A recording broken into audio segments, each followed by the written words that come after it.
আজকে আমি বানাবো একদম অথেন্টিক রেস্টুরেন্ট স্টাইলে চাউমিন। এটা যে কি মজা আমি তোমাদেরকে বলে বোঝাতে পারবো না।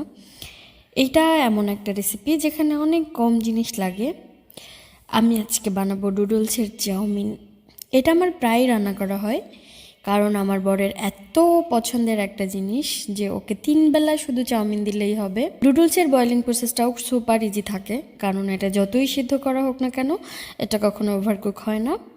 দেন আমি যা যা মিক্স করব সেগুলো অনেক ইজি ছিল।